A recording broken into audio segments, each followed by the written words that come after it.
we are in my favorite section, the Hearts and Minds segment.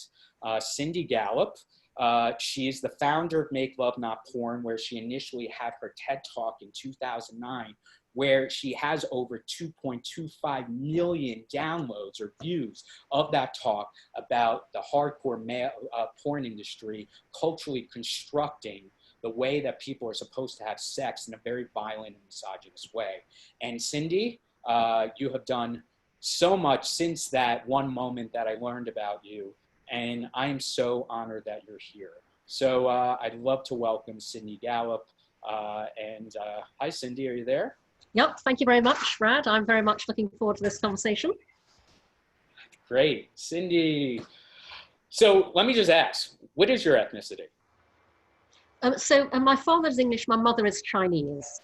Okay, all right, there we have it. Okay, so, and you're clearly not black or brown. So, no. Okay, so let's start with the question that you and I have been talking about, right? You know, my mission with Culture Class, and this was going pre-COVID, is to find other voices. And I showed my curation. I'm kind of connecting the dots. You're seeing how what I'm thinking about, and I'm curious, and I'm asking questions. And I've had people from every industry in the last 13 weeks just provide their perspectives on everything. And my big theme has been that coronavirus has been both a magnifier of all the shit that plagued society before, the world being on fire, and now an accelerator to the change we need to have, okay? So, I'm a white man, okay? You're British and you're Chinese, and I've gotten a few emails, I have to say, only from white men who said, you know, I don't understand why you don't have a person of color. You know, why you're interviewing Cindy, and I think it's inappropriate. And, just to respond to that, I said, well, Cindy has been booked before this whole thing has happened. And I am not going to push Cindy out because she's a legend. I think it's important to have voices from every ethnicity background to kind of share their feelings. I've shared my feelings and my vulnerability. So what do you have to say to this person? Sure. So for everybody's information, what Brad is specifically referring to is that this morning, he and I both received an email from Piers Fawkes of PSFK, who... you're calling him out. No, absolutely. So Piers is one of the white men that Brad referenced, who had emailed him, just Brad. This morning, Piers emailed Brad and myself, and his email said, I thought about this more, and I protest that I still don't think you should be running this talk with Cindy. Neither of you are remotely qualified to discuss this subject of racism alone, and your insistence that you can have this discussion smacks of white privilege. Please bring on another person of color or two. And I want to share with this audience, but before Brad and I get into this conversation, the email I wrote in response to Piers that Brad was copied on, because I actually think it's very important that every person listening to us now hears what I said to Piers. Piers, 2 responses to your email. Number 1, every single person of whatever color, especially white, should be talking about how to end racism in every single conversation. There should be no other topic right now in any forum, both public and private, whether professional or personal. It is the responsibility of every single person in this nation, and gratifyingly, as we have seen all around the world, especially every single white person should be speaking right now about what they are doing personally to end racism in their own sphere of professional and personal operation. I'm assuming from your note that you're not aware that I'm not white. I'm half Chinese and have encountered racism myself. It was the defining theme of my childhood growing up in Asia, where to the whites I wasn't white and to the Chinese I wasn't Chinese. Regardless of that, my point above stands. Every single white person should be talking about how to end racism and the personal role that they plan to play in that and are playing in that every chance they get. Every speaker should be talking about that and no other topic. This is especially the case because, point number 2, Black people are exhausted with having Cindy, to be... before you say that, Yep. right before, I just want to make everybody aware, which I wanted to talk about, is that before this conversation, there was a lot of talk about racism in terms of the Asian American and anybody from Asian descent. Not just here. I mean, there were reports about white people spitting on Asian Americans, right? And this is from 3620, where there was an organization that basically had, this is before you could see social distancing and masks and staying at home. This organization basically were passing out hand sanitizer to say, stop the spread of racism. Now, this isn't racism against Black and brown people. It's racism against Chinese, mainly because of our president calling it the Wuhan virus. So I just wanted to put that out there, that there, like you said, I appreciate what you just said. So I'm gonna, please continue. So going back, the second point I made to Piers in response to this email was, Black people are exhausted with having to be the ones to talk about racism, bring up racism, or all too frequently in both corporate and social settings, not bring it up so as not to make white people uncomfortable, and having to educate white people about racism. Black people have said this repeatedly, all over social media, in blog posts, in articles. My Black friends and the Black people I follow on social have said this again and again. It's not our role to educate white people.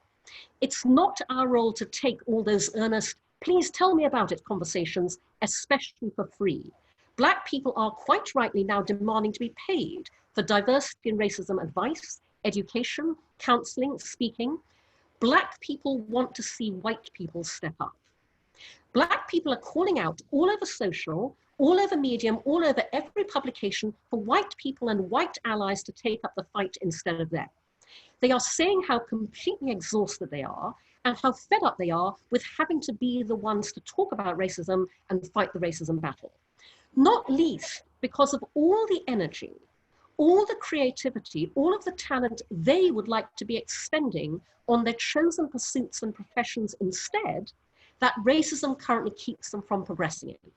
As someone said on Twitter the other day, don't you think James Baldwin and a ton of other Black creators and artists would have loved to have used all of their creative energies and talents on expressing things other than fighting racial injustice?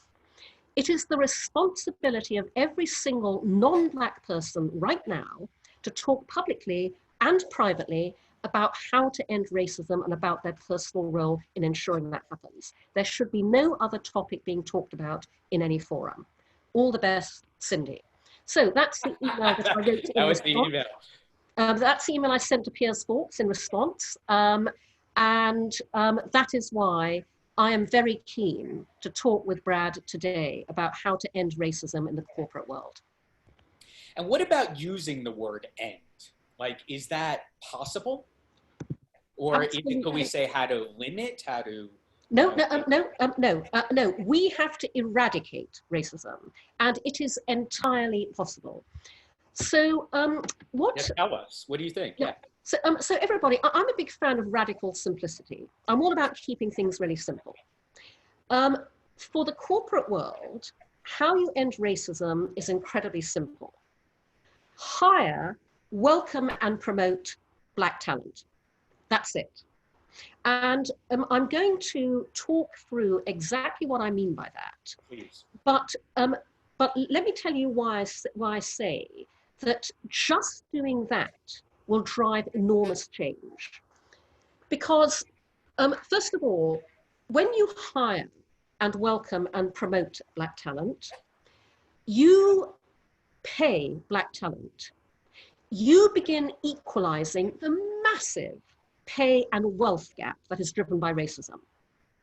Simply hiring and promoting Black talent, meaning that they get to make the money white talent has for centuries, begins channeling wealth to Black households and Black families and begins building the Black economy and equalizing the economy as a whole. That's incredibly important. That alone starts driving enormous change.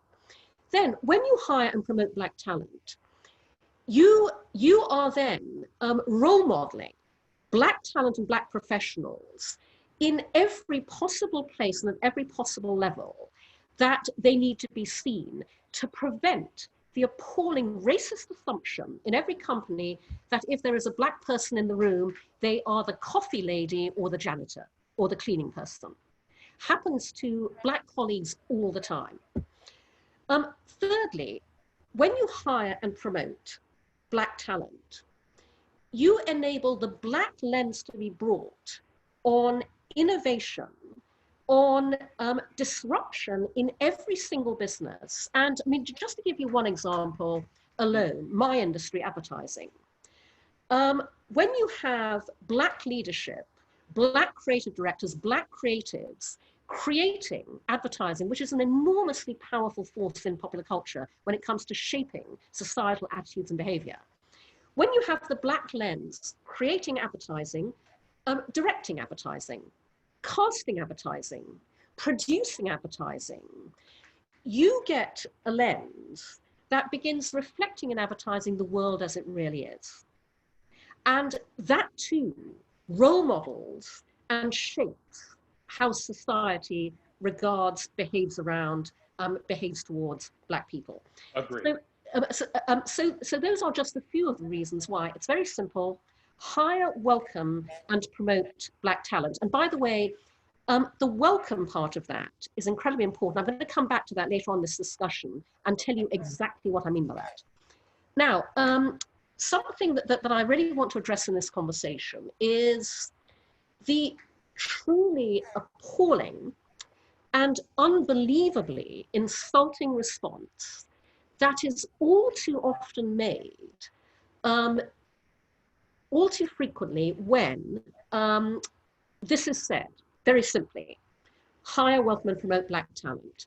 And this response, articulated in many ways, goes something along the lines of, oh, you know, diversity is great, but we can't lower the bar. Forgive me for saying this really, really emphatically, because this is how I like to say it, but diversity raises the fucking bar. The bar is set so low right now when the bar is defined by white men. We have not even begun to see how high the bar can be set in every industry when that bar is set by Black talent, colored talent, female talent, LGBTQ talent, disabled talent, etc., etc. So bear that in mind. If anybody attempts that one with any of you, diversity raises the bar. It doesn't lower it. And it's interesting that you use the example of having Black leaders in advertising. I mean, I think I learned this from you, but I also studied cultural media studies in college, Brown. But it taught me how the media shapes everything we are. It's a cultural construct. But even men, like you saw in Mad Men, like, why are men making car commercials for women?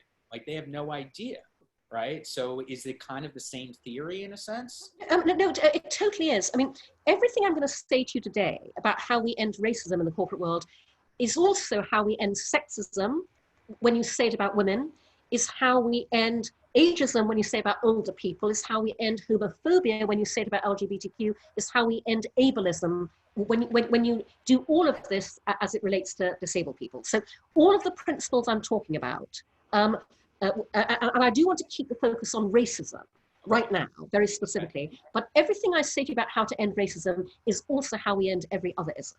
Which is why you're a great voice for us all to hear. Yeah. Because it is a similar, I mean, Yeah. although it's a different thing, like you said, it's a similar process. Yeah, Right? And I want to very specifically tackle in this conversation a number of the apparent solutions you will hear companies articulate that are not the things they should be doing. So, you know, one response that we see a lot of is, we absolutely want more Black talent in our company. So it's all about solving what is obviously a pipeline problem. So we must make sure we have diverse internships. We're going to make sure that we absolutely have diversity at our entry-level positions. It does not matter how many Black people you bring in at the bottom if you show them nowhere to go at the top. And so my message to white leaders and managers in every industry is hire into equal power with you brilliant Black women and men that you feel threatened by. And literally, that is how you think about that action point.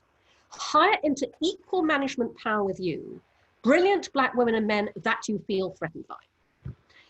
Because it's only when we have full Black representation in leadership that then again drives change within the whole of the company without you even then having to think about, oh, diverse interns, diverse entry-level positions, because trust me, with full Black representation at the senior levels, that will happen. And one very important point to make as well, because here's another point of pushback. Oh, you know, we really wanted senior Black leaders, we just couldn't find any. Of course you couldn't find any because you weren't looking hard enough, and we will come on to that a bit, because there are a number of other barriers that militate against that. But the point I particularly want to highlight here is another action point for when you commit to hiring senior Black leaders. And that is to hire into leadership brilliant Black talent based on potential, not proof. Which, by the way, is what happens to white men all the time. White men get hired and promoted on potential, not proof. They get hired and promoted because senior white male leadership go, oh, he reminds me of myself at his age. I can see myself in him. Yeah. He's great to have a beer with. We reckon he can do it. With someone who is other, and again, this applies to a Black person, it also applies to a woman, it's a whole different set of criteria. Well, have they done this job before? Have they done it long enough? Have they done it well enough? So when you set out to hire senior Black leadership, hire for potential, not proof. Because that brilliant Black talent will never have been given the opportunity to occupy those positions. And so I want to recommend that this is exactly the advice I gave. I was consulting with somebody just a few months back, pre-pandemic, because this was for a very big business in the hospitality industry. And I'm going to give you various examples of real world conversations, folks. I'm not going to name names or companies with any of these. But, you know, a senior man reached out to me. He sent me a wonderful email. He had all the right thinking. He said, the hospitality industry is dominated by men. You know, I want to hire women into leadership throughout our group. So I, you know, sat down with him. And he said, you know, Cindy, I've got a real problem because I've briefed our recruiters on the fact that I want, you know, female managers in this particular area of hospitality. And obviously they have to be managers because they have to be operating at a certain level. And I'm getting virtually no female candidates. And I said, that's because you're giving your recruiter the wrong brief. Don't say, I want female managers. Say to them, I want female number 2s and number 3s. And I said, the reason you want to do that is because if you stick to managers, there are very few female managers in your industry because they've all been either forced out by sexual harassment. By the way, this area of hospitality is known for it. They have been kept down by insecure men who felt threatened by them. They've been retaliated against when they protested sexual harassment. I said, tell your recruiter to only bring you to interview female number 2s and number 3s coming up through the ranks, because I guarantee you, when you hire them into managerial positions, they will do a far better job than any of the white male managerial candidates you're looking at right now. Mm-hmm. And it's very important when I make this point to make you all aware, for those of you who are not already aware. So 7 years ago, my friend Thomas Hamaro Premuzic wrote an article for the Harvard Business Review that is the single most read Harvard Business Review article of all time. It's called, Why Do So Many Incompetent Men Become Leaders? And in this article, Tomas makes the point that we all focus, quite rightly, on the many barriers in business that impede the progress of brilliant women. He said a far bigger problem is the lack of obstacles for incompetent men. This is the most read Harvard Business Review article of all time, so much so that Tomas, a couple of years ago, turned this article into a book. The book is also called Why Do So Many Incompetent Men Become Leaders? Please go and buy it immediately. I blurbed it and I said on the cover, this is the single most important business leadership of our time, because it is. But I'm making this point now in telling you to end racism by hiring into leadership in your companies brilliant Black men and women who have not done that job before. Because I guarantee you, those brilliant black number twos, number threes will do a far better job than any white male leader you have in your company at the moment. So that's the reason. Why do you say that? Because they've been kept down. White men get hired on potential, not proof. Everyone else gets hired and promoted on proof, not potential, and not even then. Okay, read Tomas's book, Brad. Why do so many incompetent men become leaders? It'll tell you all you need to know in answer to that question. Okay. Then I want to talk about some other things you need to do to make sure that you genuinely, after committing to it, hire, welcome, and promote brilliant Black talent. So a few months ago, somebody very senior in a global company with hugely well-known brands, and this is a very well-known global senior leader who's male, asked to consult with me. And what he said to me, and by the way, this is a call I get a lot. He said, Cindy, we have this open global position. It's a crucial position for one of our brands. And I really want to hire a Black woman into this position. Who do you know? Okay, I get this call all the time. I get some variant of, Cindy, I really want to do the right thing. I want to hire a Black woman into this position, or a Black man. Who do you know? So I said, it's not as simple as that. There are a number of things that you need to do first. I said, I applaud the goal. Here's what you need to do, because that they had reached out to book me, having told me what they want to talk about. And so I've had the chance to research how they're approaching it. I said, first of all, you have written the job description for this role in a way that is designed to appeal to white men. And if you look at where you posted it on LinkedIn, in the comments thread is a massive demonstration of how much that is the case, because that comments thread is full of white men either recommending other white men for that job or putting themselves forward.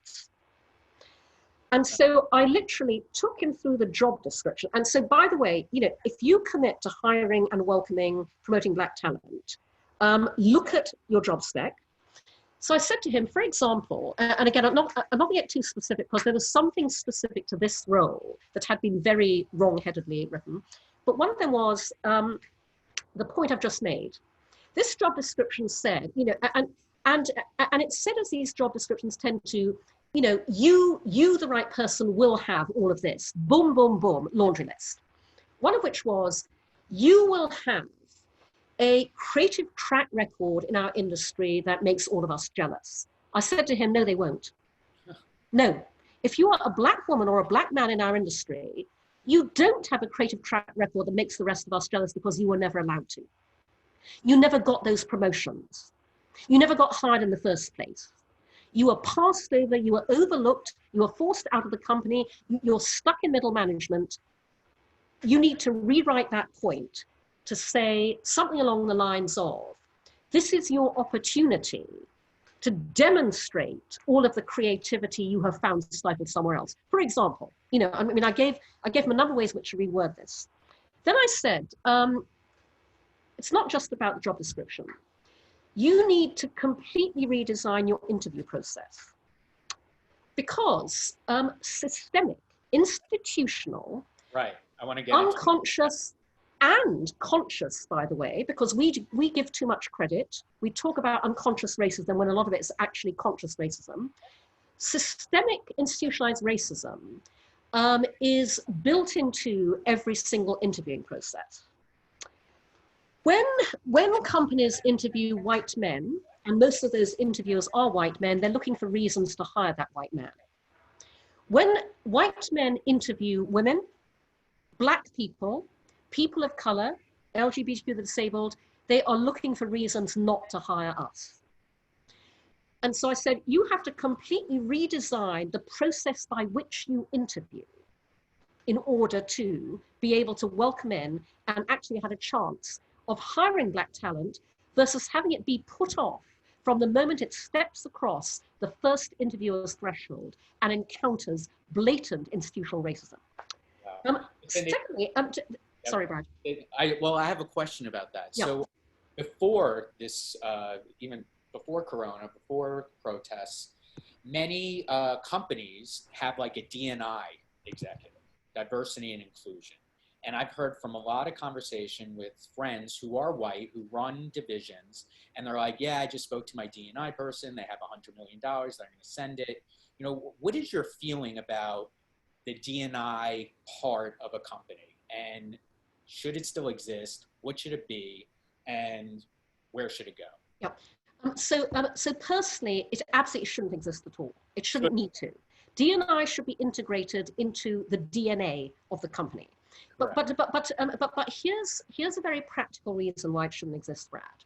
Yes. Because there is a fundamental aspect of human psychology where we feel that if we are doing something good in one place, it gives us license to do something bad in another. The very mundane, everyday example of this is I just had a Diet Coke, so now I can eat the chips, okay? So what happens when a company prides itself on a chief diversity officer, diverse initiatives, and it talks about all of that a lot, and it has a budget, is people go, great, diversity inclusion is being taken care of over there, so I can carry on behaving exactly the way I always have. Nothing changes, okay? That's why I don't believe in having D&I as a What do you have to say about many of the D&I executives are Black or brown people? I can tell you, I'm going to speak for those Black and brown people. They are all sick to death of being hired as chief diversity officers. They want to be the CMO. They want to be the CEO. They want to be the CSO. They don't want to be the fucking chief diversity officer. And forgive me, guys, for those of you who didn't know me in advance, I'm going to drop F-bombs because that is how strongly I feel about this. And you're obviously free to exit this Zoom or to put your hands over your ears, okay? Wait, before you go, Cindy, because we have 10, do you have time to keep going? I mean, I have 3 more points. Okay. I want to make very quickly, if that's okay. Okay. I want to just complete the point I was making, which was it starts further back in your interview process, okay? If you are a white man saying to me, you know, oh, we want to hire a Black woman into this very senior role, and Black female candidates look at your company and see an entire division that is full of white men, they are going, why the fuck would I want to put myself in there? I know exactly what's going to happen. You know, you did not redesign your company to welcome in Black talent. And so it starts further back. And it literally starts with, how can we actually already within our company promote, elevate, bring in more of our own Black talent so that when we want to hire Black talent from the outside, they don't take one look at a sea of white male faces and go, why the fuck would I want to put myself in there? Two more points. In all of this, when you hire, welcome in and promote Black talent, lead with the least represented segment, which is Black women. Everything about this is intersectional, okay? Lead with older Black women, because, oh my God, the sheer pool of talent and brilliance and experience and expertise there that is not being tapped, that is finding it hardest to progress in the workforce. Oh my God, find older Black women and hire them and promote them. And then the last thing I want to say is While you're doing all this, what do you say to your white employees? And this is really important, by the way, because a lot of white people, men and women, get very unhappy because they don't realize this is not a zero-sum game. You know, it's not if there's more for the rest of us, there's less for you. This is not pie. More for us means more for all of you. And so every single CEO, every leader, when they openly commit to hiring, welcoming, and promoting Black talent, should say to all of their employees, and you've been hearing this word a lot, we are not racist, we are anti-racist. And anybody in this company who does not equally subscribe to being anti-racist should leave now. That is literally the message that should be given. If you don't buy into all of this, go somewhere else. And that applies equally to white leadership that doesn't really believe this either. That should be the message of the person at the top of the company, because Black talent cannot thrive when white talent is sabotaging it on a daily basis with microaggressions, with all sorts of things that Black talent has been putting up with for far too long. So anybody in the whole of the company doesn't subscribe and equally commit to this should feel free to go elsewhere. That's the message from the top. Okay. I actually spoke to somebody who is a Black woman, created an organization called Platform that provides funding for Black entrepreneurs, Black and brown entrepreneurs. And she said that because of systemic racism, and maybe you could explain to everybody what it is, we are all racist because we are constructed unconsciously or consciously of the way that our culture was built 400 years ago. What do you have to say about that? Oh, absolutely. We are all racist. I'm racist. I am racist in ways that will absolutely manifest unconsciously, despite all of the conscious efforts that I make not to be. It is an absolute integration of systemic socio-cultural dynamics. And that is why our game plan has to be to end racism in every sphere where we are able to operate our personal professional power to do so. And that is across, we talked about the corporate world. I said at the start of this conversation, when you are a company that operates in popular culture, by ending racism within your company, you bring a lens to bear on your popular culture output that begins role model and showcasing and designing racism out of the media that in turn will help end it in everybody's attitudes and behavior. You cannot have too many people tackling this from every possible angle, in every possible area, because it is woven into the very fabric of society, it is woven into all of us, and that is why we all need to be acknowledging it, and we all need to be doing what we can to tackle it. To bring this full circle back to Piers Fawkes' email, and to what I said to him, nobody should be having any other conversation or any other goal right now, seriously. Yeah, and he basically said that, I invited him to talk to us about it. He's like, I have, a better thing to do by going to my retail and having like important people or the right people to have this conversation. I have to tell you, sorry, that is the definition of white privilege. Thinking you can stay out of this conversation, that you don't have this conversation, that the burden of having this conversation falls only on Black and brown people. That is white privilege. And is there hope? Oh my God. No, absolutely. Uh-huh. It's so interesting. What we are seeing with this global Black Lives Matter movement is exactly what we were seeing just a short while ago with the pandemic. And this is a really, really hopeful point, folks. Time no longer works the way it used to. The pandemic proved to us that all the things we've been told for centuries would take a really long time to do or could not be done because they take so long, when it comes to an emergency, happen overnight. Likewise with Black Lives Matter. Literally before I came on this call, Ellen Powell, who is brilliant, just tweeted. She was at Kleiner Perkins? She was at... she sued Kleiner Perkins. She wrote a brilliant book called Reset, everybody should read. She's the founder of Project Include. She just tweeted, isn't it interesting, all of the things that companies have made happen in the last 2 weeks that they said they could not make it happen over the past so many years? Okay, guys, that is so hopeful, Time works differently now. It takes no time to make the shit happen that for years and years we were told could not happen. That is fan-bloody-tastic. That's what this whole coronavirus was about. It's a magnifier of all the shit, but an accelerator. Now we're in a world. Yeah, and the pandemic first, and now Black Lives Matter. And the really brilliant thing also is that in both cases, and this is a unique phenomenon, they're global. The pandemic meant that we were all in lockdown globally. The entire world experienced the same thing simultaneously. Black Lives Matter has moved the world globally. The entire world is now with this movement. The world is never going to be the same again.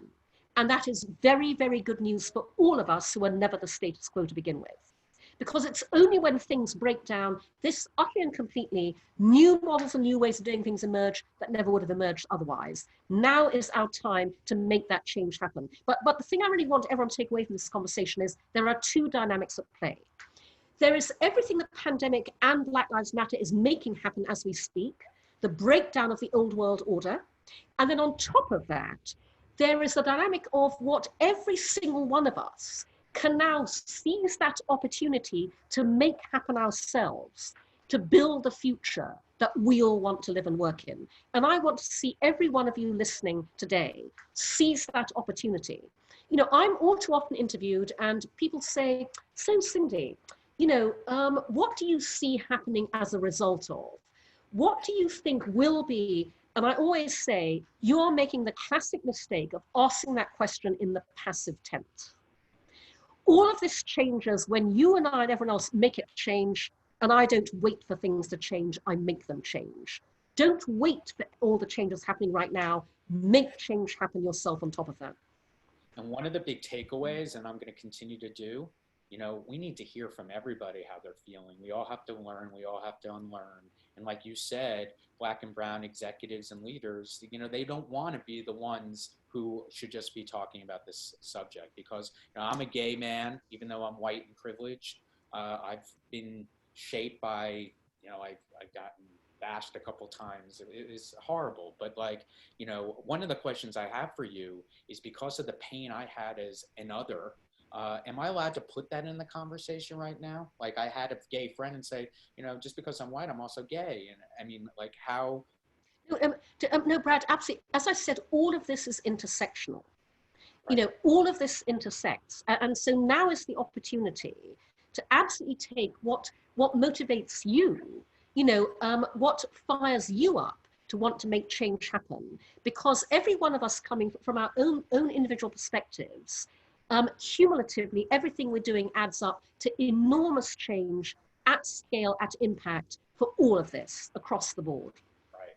Well, it's #MeToo was a perfect example. Now we have Black Lives Matters and what's happening right now. You know, as somebody of the gay community, I think it's time for us to speak out too. Absolutely. Absolutely. Yeah. All right. Wow. Last thing I want to say, you do have a reputation of being really, you know, forceful and sometimes a little bit intense, which could make those white men uncomfortable, which you say is what we need to do, right? And they should embrace that. But you also, I've had a couple, we hung out in Brazil together. Remember, we had a caipirinha? We did indeed. We had a wonderful night in Rio, getting drunk on caipirinhas, everybody. Which will never, which we find, especially now, you know, they're bringing. Oh my God, yeah. So I think you told me that, like, you really have to make change with kindness, right?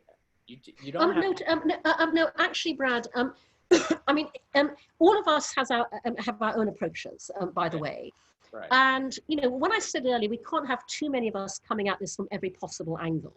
Right. You know, I don't know if you guys remember this, but several years ago, when Russia annexed Crimea, there was a group of women who protested topless outside the Crimean parliament, okay? And I remember looking at those women and thinking, I would never in a million years ever do that, but I'm so happy there are women who will. We can't have too many of us coming at this from our own individual angles, using our own individual approaches. But the one thing I'm saying to everybody right now is, whatever your individual situation, I want you to get angry about it. I want you to get very, very angry. And by the way, I say this especially to women of whatever color, because women are never expected to be angry. I want you to absolutely use that anger to fire you up, because it's when we get angry that we make shit happen. And too often we're told, oh, no, you've got to be nice. Tamp that anger down, hide it. Honestly, the most stressful thing is having to hide that anger when you are raging about the injustice being done to you, whether you are a Black person, whether you're a woman, whether you're gay, whether you're disabled, whether you're older, whatever. Absolutely use that anger to fire you up, to make you do things you might not otherwise do unless you give that anger full rein and allow it to motivate you. I fight a huge number of barriers building a sex tech startup. It's very discouraging. I've been at it for 11 years. And so people say to me, Cindy, what keeps you going? The dynamic that keeps me going is the one I characterize as, I'm going to fucking well show you. You tell me it can't be done, I'm going to fucking well show you. You put an osteopath, I'm going to fucking well show you. I have to take all of that demoralization, depression, all of those challenges and obstacles and turn them into motivation, inspiration. And so, tackle this, folks, any way you want to, but feel free to get very, very angry and use that anger to make shit happen. Howard Beals, a little bit. Network. I want to ask you a question about #MeToo. There were only, in my Zeitguiding, what I do, and being a media omnivore, I saw 2 stories about #MeToo. One, Biden was accused by a woman for sexual harassment, and McDonald's was sued for sexual harassment issues. That was such a movement that was becoming the pinnacle of conversation. There was a lot of good change, right? Do you think coronavirus, because there have been a lot of stories about domestic abuse that are horrific, but do you think that this has put a pause on people's consciousness about what the #MeToo communication? I heard we shouldn't call it a movement. I heard it's more of a communication. Do you think what do you think is the future of that now that everything's going on? Right. So first of all, Brad, solve that problem. Right. First of all, Brad, Me Too was not a success.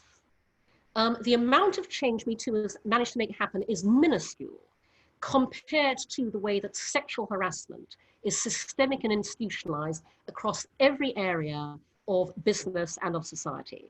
And those of you in the audience who may not have seen this, please go to YouTube, search Cindy Gallop 3% Conference 2017, find a talk of mine that is called Where the Money Is, and watch the first 15 minutes to see what I mean. I see that one of the audience was there, terrific. And actually, Brad, there is absolutely a future for Me Too, because pandemic or no pandemic, I have to tell you, and by the way, my talk in 2017 was about the Me Too call out I put out to the advertising industry and everything that resulted, which was, I'd known it was bad. I never knew how bad it really was. And so as I say in that talk, I changed my own thinking. For years, I've been saying the single biggest business issue facing advertising in every industry was diversity. Actually, it's not. And even today, it isn't. The single biggest business issue facing every industry is sexual harassment. Because sexual harassment manages women, whether they're Black, whether they are white, whether they're of color. Sexual harassment manages women out of every single industry. Sexual harassment destroys women's careers, derails women's ambitions, crushes women's dreams. Sexual harassment keeps out of power and leadership in every industry the female leaders who would ensure that gender equality, diversity, and inclusion actually happened. And so, no, Me Too is as important as ever before. Again, it's not a zero-sum game. Black Lives Matter's rise does not mean Me Too's decline. All of this, as I said, is intersectional. All of this is demonstrative of what happens when the world is ruled by white heteronormative patriarchy. And that's why every single one of us has to break that down, coming at it from our respective scenarios. And what should be after this call or Zoom call? One of the first. Oh, sorry? What was that, Brad? For all of us on this listening to you and hearing your advice and your plan for change, what should we all do instead of sending this video to everybody? No. Well, all of you should. It's very simply, again, hire, welcome, and promote Black talent. And now I'm saying it to all of you as a broad audience. I mean those terms, each one of them in their broader sense. Hire Black talent. Put brilliant Black people forward for any position you see going, bring it to their attention, call it out on social, welcome, make it a point to widen your circle of brilliant Black talent you can recommend in any capacity, follow Black people on social, join conversations, groups, whatever, promote Black talent. I mean that in the broadest possible sense. Elevate Black voices, promote Black authored books, Black directed films. Go to historic Black colleges too. Hire, welcome, and promote Black talent. And I want to just reference what Brad talked about at the start of this session, because there's too much blackwashing going on at the moment, okay? So, and I'll give you an example of what I mean, because in all of this, it's communication through demonstration. Brad referenced how Vogue had done this roundup of 10 Black photojournalists. Look at these great photos they're taking. Last fall, UK Vogue, which is the only Vogue with a Black editor, Edward Enninful, dedicated an issue to diversity. Whoopee, everyone went apeshit. Edward Enninful edited that issue together with Meghan Markle, okay? And so on the front cover, they put a lineup of Black of color models, and they asked a white, renowned fashion photographer, Peter Lindbergh, to shoot that cover. I tweeted at UK Vogue, at Edinburgh, I said, for the issue of Vogue dedicated to diversity, why would you not give the incredibly coveted cover photo assignment to a Black photographer, and especially a Black female photographer? Why would you not give the thousands of dollars you paid Peter Lindbergh to shoot that cover to a Black female photographer who never gets to make that kind of money? That's communication through demonstration. And by the way, that's blackwashing as well. That's, whoopee, we're all about diversity, but we'll just get it shot by the same old white fashion photographer who's one of the few little elite caucus of white male fashion photographers who've been getting all the fucking money out of the fashion industry for literally decades. Explode that. But that's exactly what Crown Magazine was saying as well. Like, we just don't. Yeah, exactly. So in all of this, also pay Black people every opportunity. Pay them for their advice, pay them for their education, pay them when you hire them. Just pay Black people. Start channeling money into the Black economy. And it also happens from, I guess the word is bottom up as opposed to top as well. I mean, you can't just have, it has to come from every part of the company. So I have the question of, I've been asked, so what was affirmative action back in the day? And why is it not the right thing? Like when I went to college, Brown was accepting so many Black people and brown people. So, how has that been a failure and why? Right, okay. That has been a failure because white people did not want to implement it effectively. I am all about affirmative action, okay? I am all about positive discrimination. I'm all about quotas because change does not happen quickly enough without them.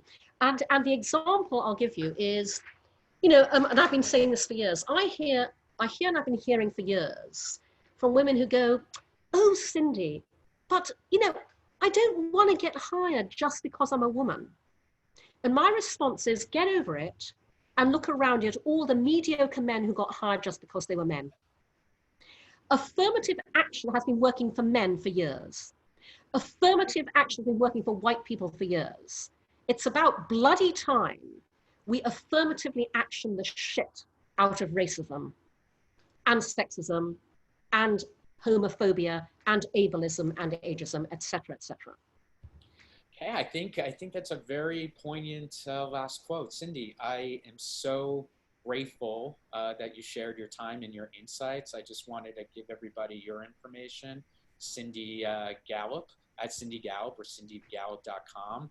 And for all of you who are part of Culture Class, next week is going to be our 14th, but the third one for our summer semester.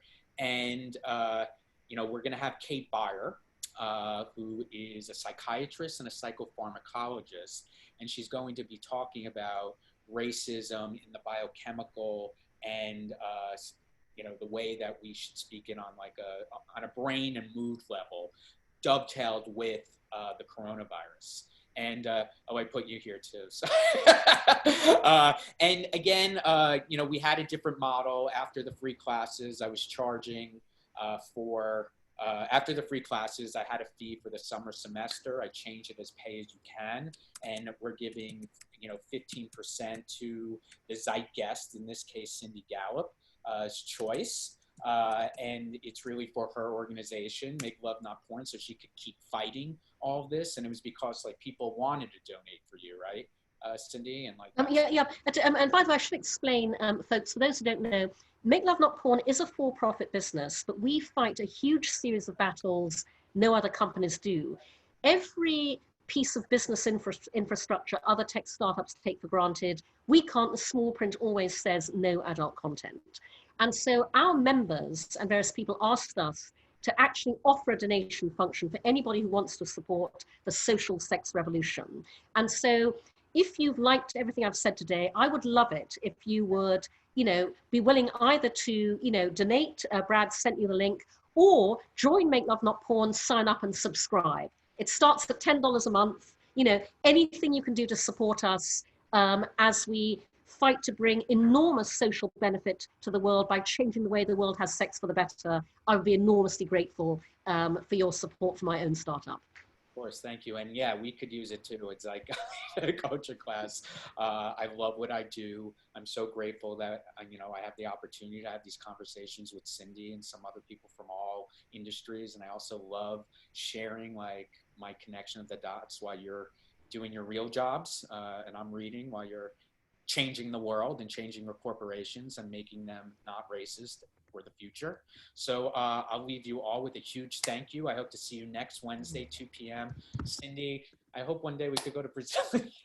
Absolutely. One day we'll be back on Ipanema Beach drinking caipirinhas, all of us. Take care, guys. It's been an absolute pleasure. Thank you so much for being a part of this. Thank you so much. Bye.